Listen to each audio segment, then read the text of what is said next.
This is Robert Mardlacci, the Mindshare Learning Report, Canada's Learning and Technology e-magazine. And welcome to This Week in Canadian EdTech, very special edition with the new Leaders and Legends podcast launch. I'm honored to have join me for a Mindshare Learning moment, live and in person for the first time. Dwayne Matthews, as we unpack the top 10 EdTech trends shaping education for 2023. Thank you for being here in the Mindshare Workspace in the epicenter of Mississauga's city, Mississauga, and Air Mills Town Center. Thank you very much for having me. I love this space. I love what you've done. There is a lot of really cool businesses here. I like how everybody's sort of working together from different parts of the world. It's pretty exciting. It's pretty exciting. So thank you very much for having me. Well, thank you for being here, Dwayne, and we're buying you lunch after for coming all this way as a small appreciation for today's conversation. And as you may know, Dwayne was featured as one of our top 22 for 2022 leaders making an impact in education this past year. He is the Director of Strategic Partnerships and Innovation at OVS. He's a keynote speaker, innovation evangelist, and future of education strategist. Dwayne helps governments, school boards, independent schools, educators, parents, and students understand and create transformational opportunities for the future of education and work. The Future of Education segment, expert on Canada's National Breakfast Show, CTV's Your Morning, and the Marilyn Dennis Show. Dwayne is a proud dad and former educator at my alma mater, the Toronto District School Board. So we've got something very much in common. And so top 10 trends for 2023, lots to unpack as we explore this. And what are your initial thoughts, Dwayne, as we kick off the year? You know, we're facing economic challenges globally. We've never, as we shift from, post-COVID, the bubonic plague spawned the Renaissance era. I'm very positive. It's never been a more exciting time to be in education, I'd like to say. But we have a war at play, the threat of a pretty deep recession that people talk about. We've got inflation. We've got a number of challenges. Its cost of living is very steep, but education is one of the most vital components in a thriving country that we live in, and proudly, on the national stage, we're leaders in many respects, but we can't rest on our laurels. Sure. Thoughts? And so I think one of the things I think is really interesting that a lot of people don't know is that Canada has the highest post-secondary educated population per capita in the world. And we also have one of the most attractive places for new talent to emigrate to in the world. When we take that together with the unfavorable economic situation, so we see thousands of people getting released from big tech companies, Facebook, the Amazons.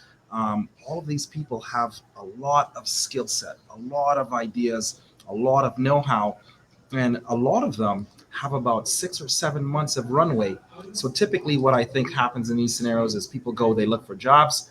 A lot of them are 90 days to a new job, but a lot of these people have great ideas and they think, you know what, I think I'm going to really take a shot at doing something new and something innovative. I think a lot of that is going to come to EdTech. And the first trend that's probably going to drive that is the emergence or the inflection point of generative AI. And the one that everybody's talking about today is ChatGPT.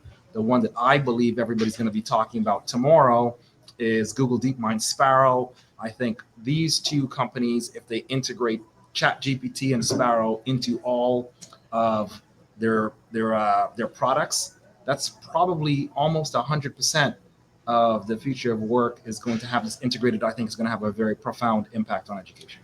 Now, talk to me a little bit about ChatGPT, because there's been some hesitation on the part of education in hosting or in embracing it. Not unlike when I was in school in the Texas Instruments, you're too young for this, the Texas Instruments calculator launched in the 70s, Right. And it was banned. Mm-hmm. Calculators were banned, iPads were banned, smartphones were banned, and now we have ChatGPT that really is captured education's imagination by the storm. Mhm. Any real disruptive, impactful technology actually causes angst amongst the education sector. So I completely agree, and it's not unlike most incumbent industries. If we look at industries in general, when a new technology comes along that has disruptive potential, there is a lot of trepidation, and for good reason, because those industries are pretty stable. Education is pretty stable because we're dealing with kids, and so it's extremely important that people take some time to understand that, but also take some time to understand the opportunity. And I think the best way for us to think about what that opportunity is to think about how do we mitigate the immediate risks, how do we maximize the opportunities, and to maximize those opportunities we really have to start thinking about what is our common north, what is it that we're actually doing, and what are some of the things that we've always wanted to do that were previously impossible that we can do now, not just with chat gpt, but when we take it and we combine it with other technologies. So one of the things that I think is pretty important is that most of the great thinkers in the world, they spent maybe 10 years asking questions before they made any plausible statements. And we haven't had the ability to scale that before. Now we have an opportunity with ChatGPT to really get into the art of question asking, the art of really looking at how am I curious, how do I bring things in together and ask questions about them, because ChatGPT is a beginning point to simplifying a lot of information out there and finding it. But the only way that you do that really well is to ask a series of good strategic questions. So I think that's the first big piece with ChatGPT. But again, there are going to be ways that you can teach kids how to write better with Absolutely. AI, how to read better with AI. The initial thought is, oh my gosh, they're going to be able to give me an exam probably at about a B minus level. Well, if you want your kids to really be at that high level, they're going to have to move up. ChatGPT is not going to pump out an Absolutely. A plus essay. And to help teachers, we shared a teacher prompt guide for ChatGPT from a Columbia University professor. So that's in our top 10 that is available at the mindsharelearning.com website. And if you're a subscriber to our Mindshare report. Number two, it was a close second. It was first since ChatGPT caught education by the storm, but cybersecurity and student data privacy crisis. It's a crisis right now. We saw that Durham District School Board got shut down for 2 days, more of an impact than COVID had in disrupting the school system. And there is a silver lining: student career pathways. They can't find enough people to work in that sector. Coincidentally, my daughter, after her third career move, being out of school recently, is now with one of the leading cybersecurity companies. So parents, teachers, keep this in mind. It's not all bad, but it is. There are some challenges ahead of us. So I think you're absolutely right. With the digital transformation of economy, every single thing from a smartphone to a smart meter to every single thing being digitized to the actual chat GPT algorithms really directing. There's so many components of this that are extremely important. Every single day, there is a major attack on Canada from a hacker. Every single day, whether you hear it or not, every single day, hospitals have been closed, schools have been closed. And what most people don't understand is 90% of all of the incursions happen due to human error. It's because students, teachers, educators, people in general are not necessarily well trained about cyber hygiene. So I think cyber hygiene moving forward is probably going to be one of the most critical components, whether companies, organizations, and education institutions understand it today. They definitely will understand it tomorrow. It's not a matter of if they get attacked, it's a matter of when. And most of the incursion will come at the hands of educators and students sort of falling for social reengineering, not having strong enough passwords, right? Or responding to the algorithm. And some of it is also the manipulation of algorithm and information to sort of direct and undermine certain values that we have. So there's a lot to do there. And I think a real key component to prepare students for the future is A, going to be cyber hygiene, and then B, looking at creating all of these different cyber roles. Many companies, big companies, have like one person Right. in charge of cyber, and it's not super important until somebody freezes your information and asks you for Right. $500,000. Well, and it's a good segue to the digital citizenship and literacy component of it. And ICTC in Ottawa, not for profit, launched Cyber Titan Challenge to bring awareness to the K-12 space and opportunities for kids to learn about the career pathways. And we hosted as part of my role as C21 Canada, our Alliance hosted a technology and publication education webinar series around the conversation of cyber security in the K-12 space. So we shared that as for some insight. Let's talk about well-being in education and active learning. I think one of the challenges we have is that kids aren't getting outdoors. We're both passionate about sport and it's embedded in our lifestyle, but not everyone has that opportunity. The LU system, as we see here that I'm sharing, they are a Quebec-based company that created interactive curriculum modules for the gymnasium as an example of how kids can learn and be active at the same time. So a notion of active learning. So, I mean, in terms of active learning, I think this is the elephant in the room. A lot of parents, educators ask me, Dwayne, what do you think about social media? What do you think about screen time? I think it's affecting mental health. And I say the number one killer in the world is health disease. And the highest correlation is a sedentary life or sitting.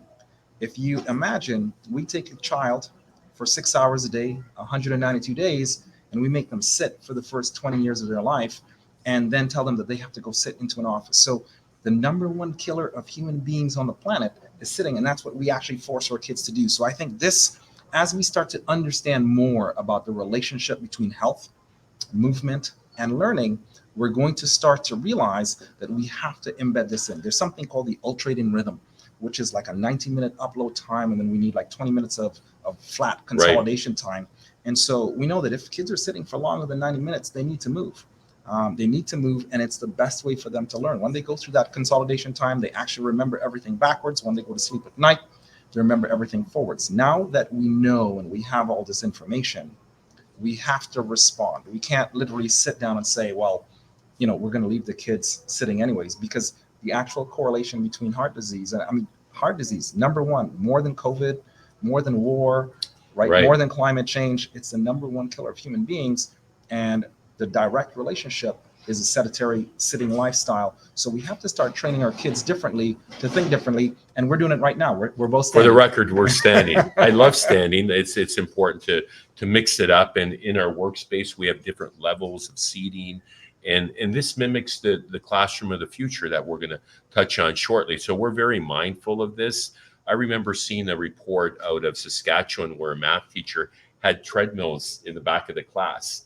And the kids would get to go on the treadmills and then they'd sit down and they were more ready and relaxed and had the right mindset to learn math. And she demonstrated an increase in math scores just from that simple process. So with that, we're going to move on to our next item, top 10, which is experiential learning to future-proof student resiliency, again, for the mindset and pliability for a future that we don't really know what's coming. And, the 7 C's coming of age, really, from C21 Canada, with a focus on diversity, equity, inclusion, digital literacy, and a citizenship lens. Lots to unpack there, but a lot of good stuff we see. So one of the things I think about, future proofing and preparing for the future. Once upon a time, it would be the appropriate thing. Your mom and dad might have came and said, what do you want to be when you grow up, right? And you would say, I want to be a doctor, I want to be a fire person. Now the question is, how many skills can you acquire? Because the opportunity to create value is going to be at the intersection of those skills. What's going to be really important is to be a generalist expert.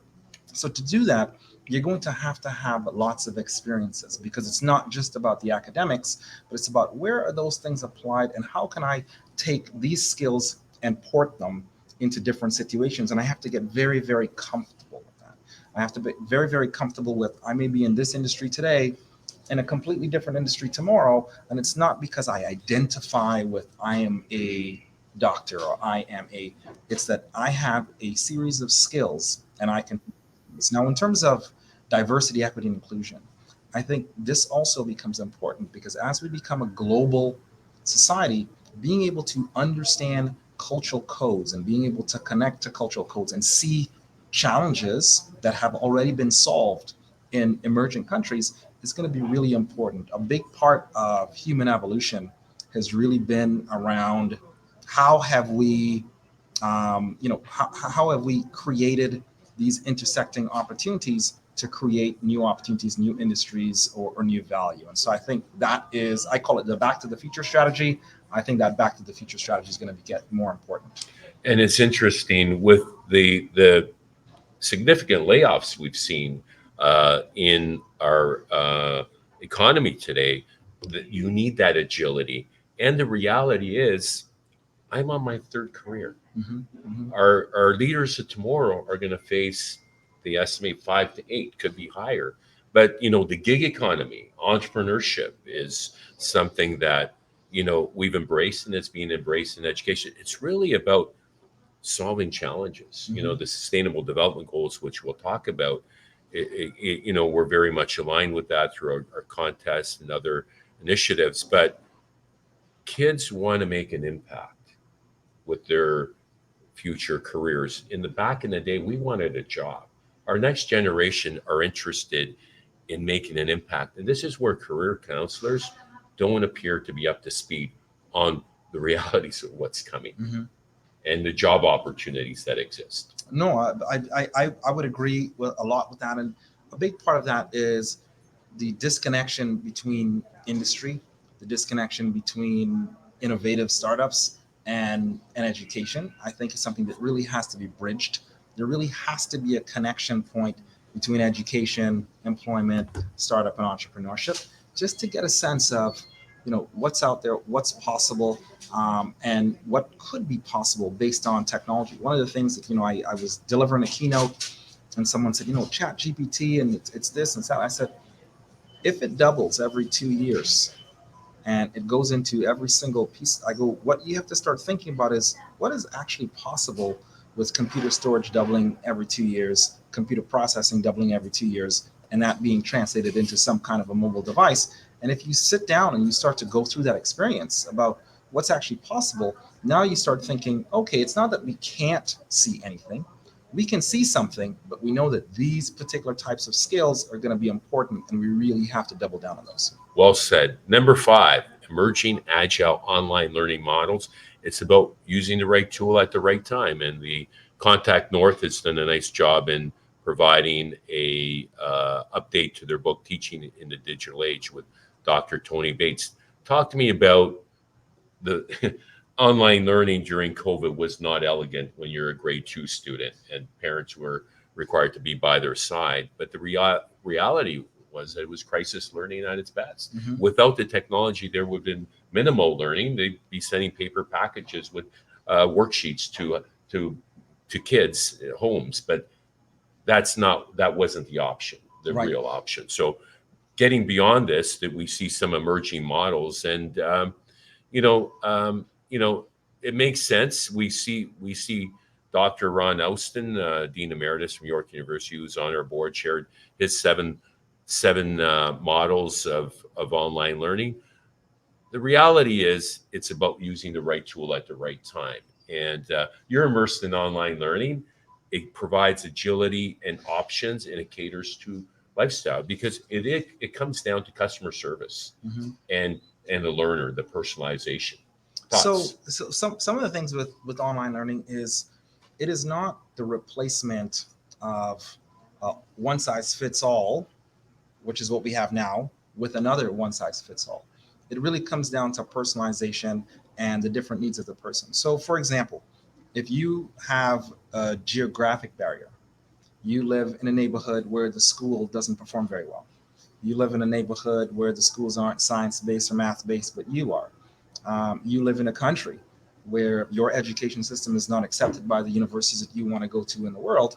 That becomes really interesting. And guess what? There are millions of people that fall into the bucket that I just mentioned. Right here in Toronto, we know that schools in certain neighborhoods have a higher output in terms of exams and standardized and resources and all those things. And they tend to be typically be in really nice neighborhoods where the socioeconomics are good. The houses cost about $4 or $5 million a piece. That may not always be the case in every country around the world. So having something that's online really changes all of that. There are students in far off places like, we have a group in Azerbaijan where there's 500 students taking Ontario curriculum Wow. high school with us, and their plan is to go to Canadian or North American universities. Right, a lot of those folks are in health sciences and they'd like to be a nurse. Right, so there is benefit to what's Right. happening now. The delivery of online is really broad, right? And what we had was an emergency synchronous replacement. And you're quite right, by the way, it would have been an absolute disaster if the kids went 24 months with nothing, right? It would have been an absolute Right. disaster. So this did bridge the gap, and it creates an opportunity for people to catch up. So what do we find at OVS? We find that there are a number of students that are upgrading their courses. We find that there are a number of students that they're like, my physics teacher is not the best at my particular school, so I'm going to day school, but I'm taking physics with you. We find a number of athletes that are like, Amazing. hey, I'm doing athletics. So there's a number of different models and a number of different ways.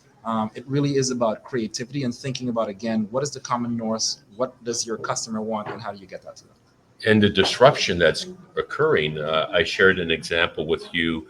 We had a former graduate of Gonzaga's local Dufferin Peel High School who did his undergrad at the London School of Economics and then his graduate master's in AI, machine learning, at the University of London, all remotely here in Mississauga for $9,000. Yeah, So that's the disruption. because I mean, if you were domestic in Canada, it would cost you somewhere between $35,000 and $50,000. If you were an international student, you're looking at about $55,000 to $60,000 a year.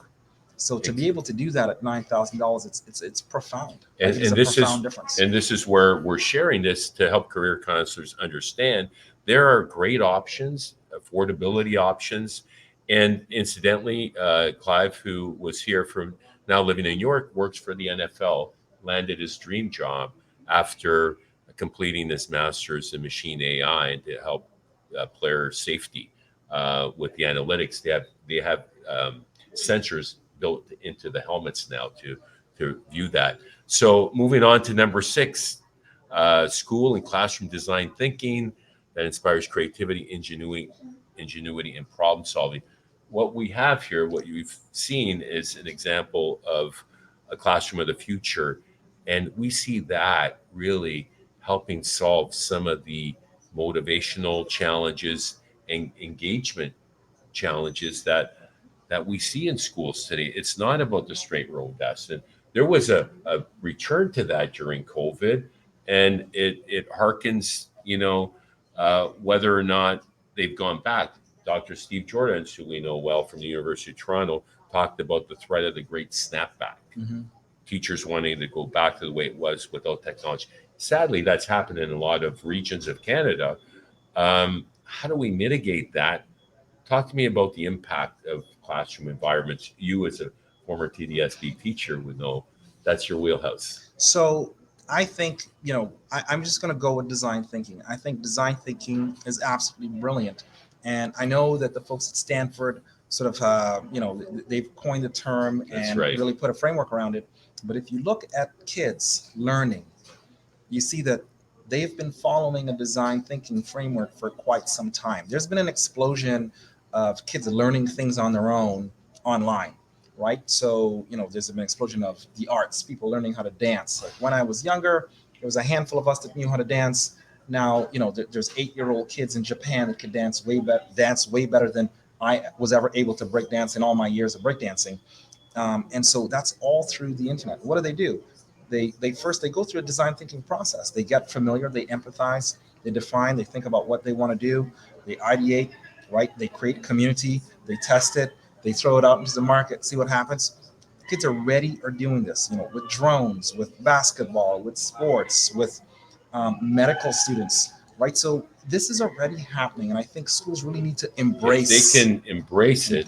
I was just about to say it's about relatability. Mm-hmm. And if you can infuse what's relatable to kids, what they're excited about, it's like no different than gaming. Yep. And esports is making it into education's mainstream because of the learning opportunities that exist. And uh, McGill University professor is working with Ubisoft Mm-hmm. and embedding curriculum within the gaming modules, just as English language learning software (ELL) is now embedding curriculum modules to learn to speak English in first-run movies. Mm-hmm. Yep. We're figuring it out that it's not all bad, whether it's the movie, gaming, or Instagram.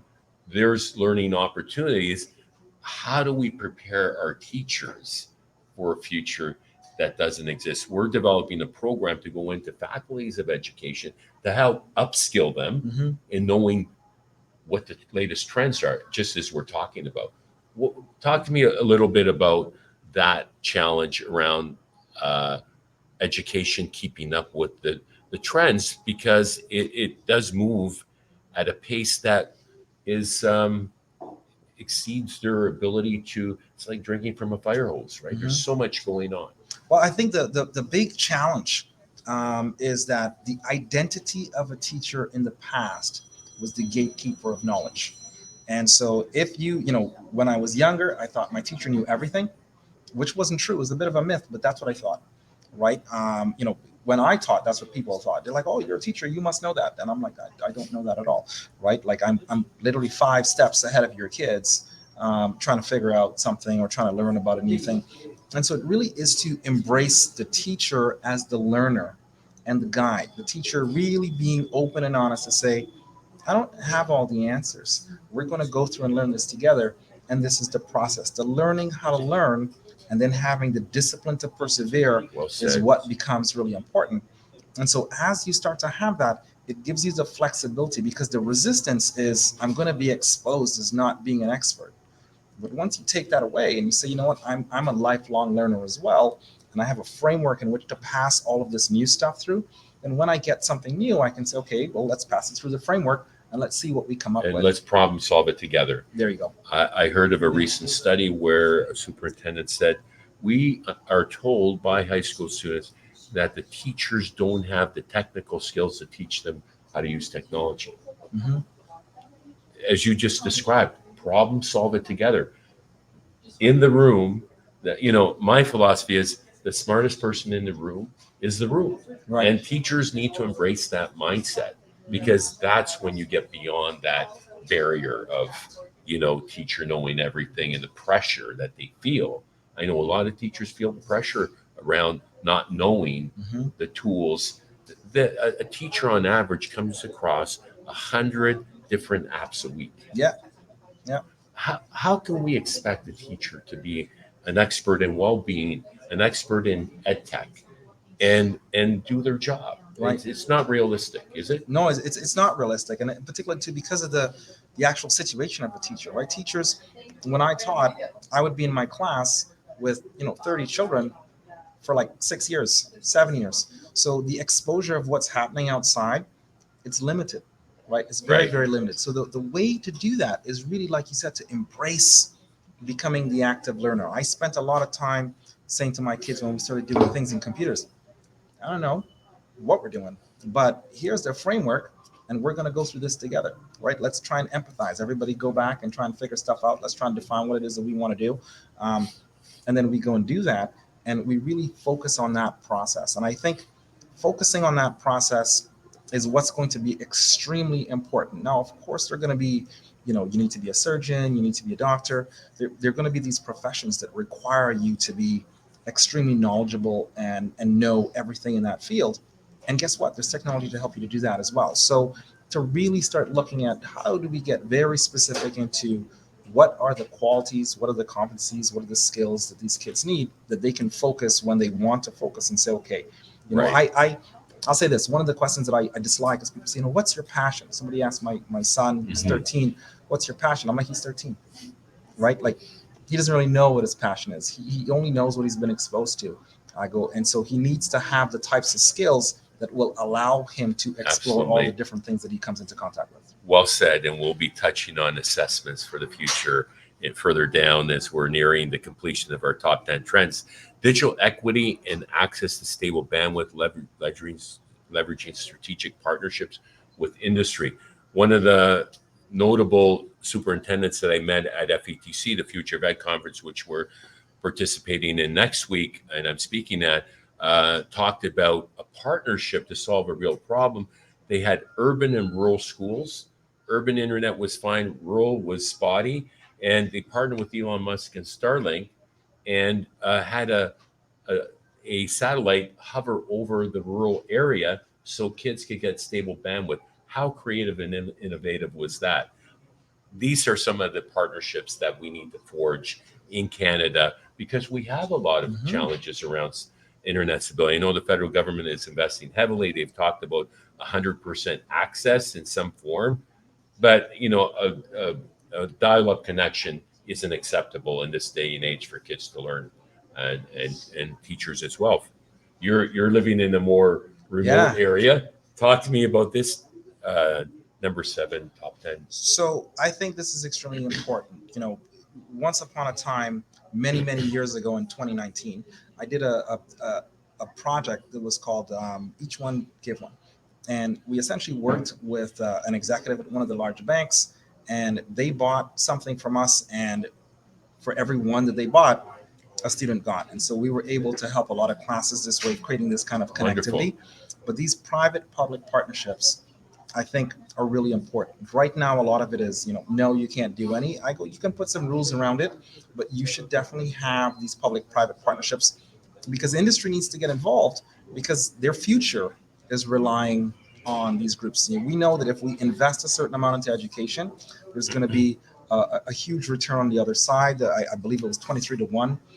There was a group that did the investment factor. And so as industry, it's really important for them to be able to get involved. It's really important for us to create a private-public partnership because, if the boards don't have enough money and the industry does, and the industry needs the students, then we really need to think about how do we do that to create this connectivity. The other piece is it is almost inhumane for somebody not to be connected today. The speed of advancement is way too fast. I've gone to some of the independent schools around the world, and what they're exposed to because of superior connectivity is it's not going to be like the 80s. It's going to be profoundly different.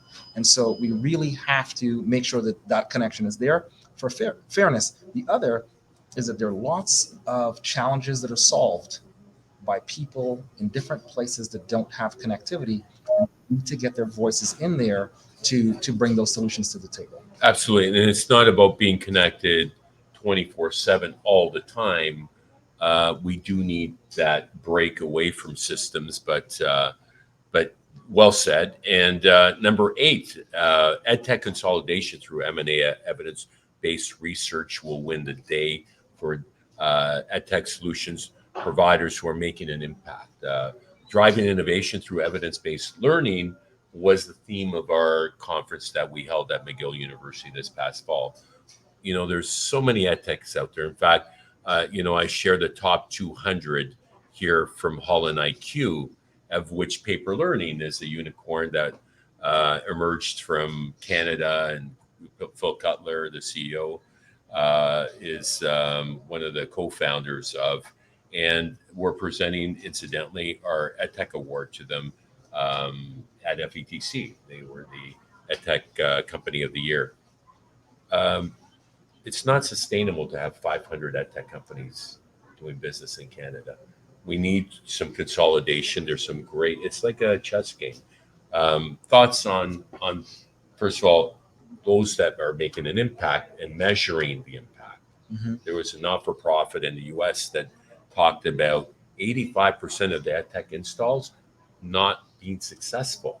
Mhm. So once you get that PO, you got to follow through and make an impact and execute. And it's a team sport. It requires both parties to be successful. Mhm. It's not just one-sided.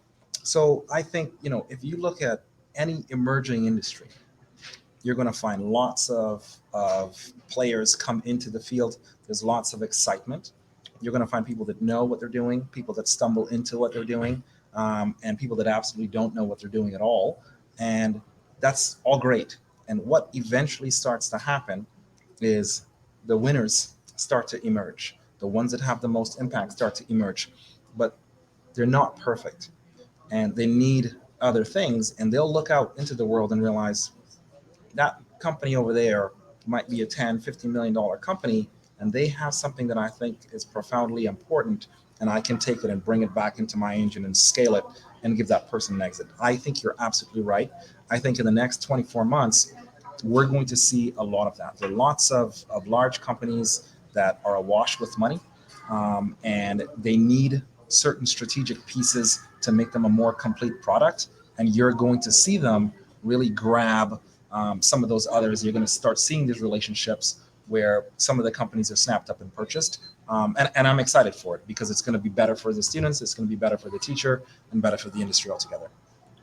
Personalization of learning, student empowerment and engagement through STEAM, VR, AR. I know you're a big fan of some of these tools, game-based and challenge-based learning, EdTech solutions for deeper learning, immersive in assessment, infused with teacher PD backed up. Because if the teachers aren't competent and knowledgeable, we're not going to have these tools, the quality tools that teachers and students want. And that is relatable to them too. So there's a couple things there that I think are pretty interesting. I mean, you said a few things. So we talked about gaming. We know that if a student games for like an hour a day, according to a couple studies, one out of Sweden, I believe it was, in specific, their IQ goes up by 2 points. That's profound because I need to typically, start gaming more. I looked at my son. I'm like, no wonder he's smarter than me. Typically, what happens is that your IQ was sort of stable. We believed it to be stable, but now we realize that there's an impact here in terms of sustained attention, selective attention, and mental processing, and the ability to deal with problems. So that's thing number one. Thing number two, my experience was, being with a son of one of my friends. They have this really profound simulation game, and the simulation is for like pilots learning how to fly a plane. And I was amazed that as we're going through the the plane, and he was able to look in the cockpit and name everything that was in there. He knew exactly what the pilot needed to do. The boy is 12, right? And so all of a sudden, I realized he had taken in so many hours through this VR simulation. If somebody has not used VR, I suggest find a place that has it, get one of the games. There are a couple of places that you can go to and get some of the really good games, and you will see the profound impact that it can have. And the other is personalized learning. There are a lot of cue cards. There's a really cool company called Quizlet. It's about $1 billion big right now. They use space repetition. There are other companies. There's Presto and Literatu and Scribo that use AI and space repetition to help students learn in the best way that they can, which is space repetition is a technique that we've known about for about 20 years in terms of learning and understanding and memorizing certain things. Right. And so you start seeing that, some of these things are already out there. Some of the tools, we say, okay, well, rote memorization is not that important. No, but some memorization is. And there are tools out there that students can use to personally bridge gaps that they have in the large class. And I think it's a massive opportunity. Fantastic. And you see some esports images there that we shared, and esports Canada has emerged. Sustainable development goals. We're launching our 15th Schools of the Future Challenge that will help students create and solve problems within their own community and win some amazing prizes, as we've done the last 14 years of challenging schools and districts to get beyond pockets of innovation is what we've been pushing the envelope in a video format so they can share it and paint a picture.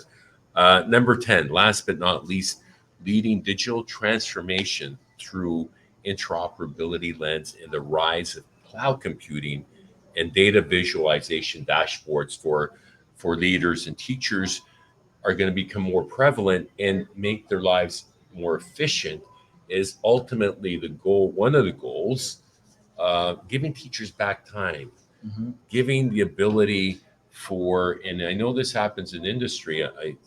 The mayor of Boston, I saw in 60 Minutes, had two LCD panels, vertical, that had all the data, live data of what was happening, whether there were potholes being filled or garbage being picked up, visually seeing what's happening.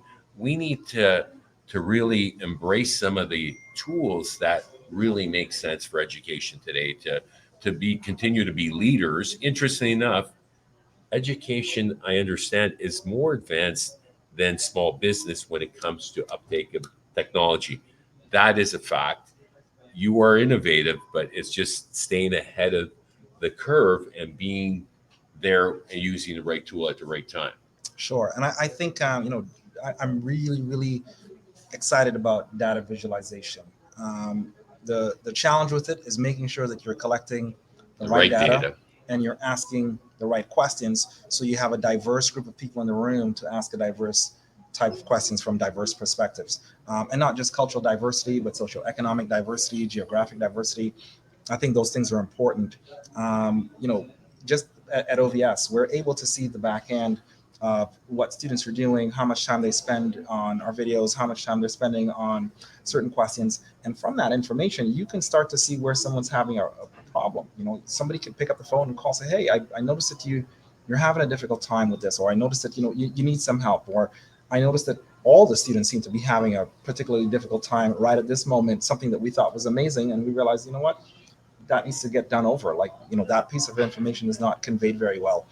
I think the other is being able to have students see for themselves, where their spots are. If you break the information down to small enough pieces and give that feedback back to the student in real time, right? When you and I went to school, we waited right till the end of the term to know how Right. we were doing. We kind of maybe collected a couple of tests, but we weren't really keeping score. I have on my watch a bunch of different things that I track. I You've really track, optimized yeah, my watch the has analytics it on that has watch. habits, it has water, it has calendar, it has activities, all these different things, and I track that, right? So even when I'm doing work, I realize, hey, this particular lead measure that I haven't been doing, so that's why I'm not doing well, right? So when my son says, oh, I'm not good at this, I say, okay, well, let's go back and look and see how you've been doing. He can literally sit down and say, what, for the last 100 instances, I've only done 50. So it has nothing to do with your capability. It has to do with just the habit that you're not forming. And that feedback is really powerful. So I think everybody getting, the right kind of feedback in the right kind of way in terms of visualization is important. School leaders, teachers, everyone. And the last thing that I would say is you talked about giving back time. There is not a teacher on planet Earth that does not want more time back to do the things that they really want to do in terms of teaching, to get into the things that they really want to get into. And so you can leverage that with technology. AI in specific really provides that opportunity. Thank you for that. Lots to unpack. The assessment piece also kind of flows into this and the evolving assessment, particularly when, and BC has been a leader in many respects around formative assessment. And when project based learning happens, there's some great assessment tools that we're seeing out there. What do you see for the future in terms of streamlining that process? Is AI going to, like, this is the potential for AI to really make an impact Mm-hmm. around So, this, so the I assessment think piece? there's a lot of piece around assessment with AI, but I think what becomes really important, if you close your eyes and envision a really successful person in your industry, how do they become successful?